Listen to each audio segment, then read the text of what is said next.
Welcome to Total Retail Talks, your podcast channel for retail knowledge. Hello, retail professionals, and welcome to episode 10 of Total Retail Talks. I'm Joe Keenan, executive editor of Total Retail. Today I'm joined by Rob Garf, vice president of industry strategy and insights at Demandware, an agile and scalable e-commerce platform. We're going to be discussing Demandware's recent partnership with Twitter on its Buy Now button, as well as the implications of social commerce for retailers. Thanks for joining me, Rob. It's great to be here today, Joe. Thanks for having me. So, what does Demandware's recent partnership with Twitter on its Buy Now capabilities mean for its retail clients? Well, this partnership, among others, recognizes that commerce is increasingly happening off the retail property. And that's an important distinction. If you think about retail from the beginning of time, it was about pulling consumers to their property, whether that was in the store or increasingly through digital media. And what's happening now is more and more commerce and more interactions about products are happening off of the controlled and operated retail property in social platforms or messaging platforms or marketplaces. So this partnership acknowledges what we call this democratization of retail, where consumers have more access, control, and influence than ever before.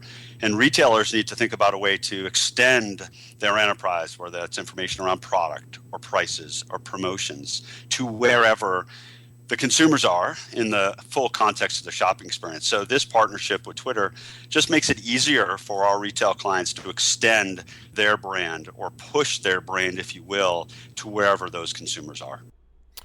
And then why do you believe we're seeing a resurgence recently in social commerce, specifically with social networks like Twitter adding the capabilities to their platforms and more retailers willing to partake in the practice?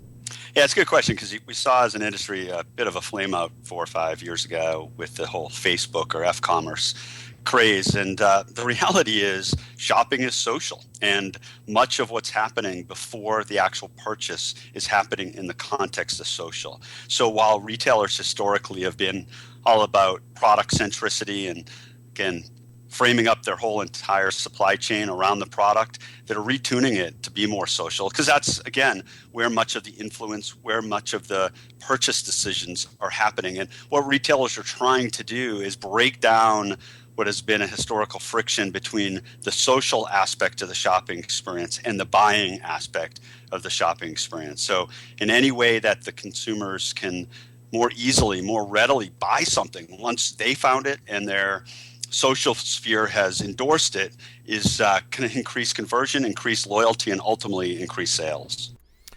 That's a good point that you make regarding sort of the flame out of Facebook commerce, which was 4 or 5 years ago that really retailers started trying that. So with that in mind, what are some of the things that retailers need to be cognizant of as they begin to leverage social media as a sales channel? Well, as I brought up before, this is a whole new world for retailers in that they really like to control things. The merchandisers, the marketers really like to have this very safe atmosphere in which they can control their brand.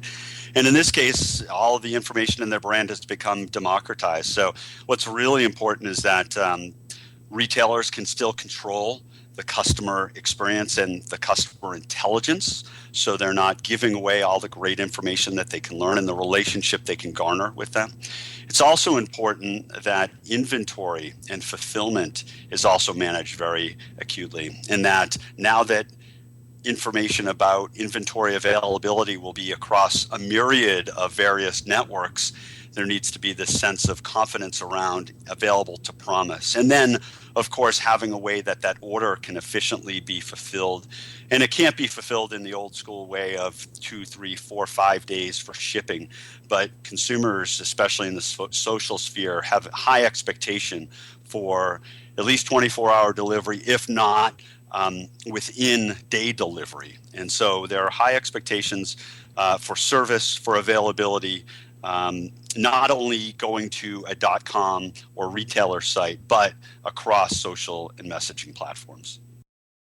And then we'll close with this one, Rob. You sort of kind of take out your crystal ball a little bit. How do you see social commerce impacting this upcoming holiday shopping season and then 2016 as well. We caught this trend a little bit ago, so we actually wanted to get some data and trend information around this to really quantify what's going on in the marketplace. So we partnered with Li & Fung and Agile Knowledge Network, and we interviewed 300 retail executives around specifically where commerce will happen in the future. Not where commerce will be funneled from, but actually where the transaction will occur.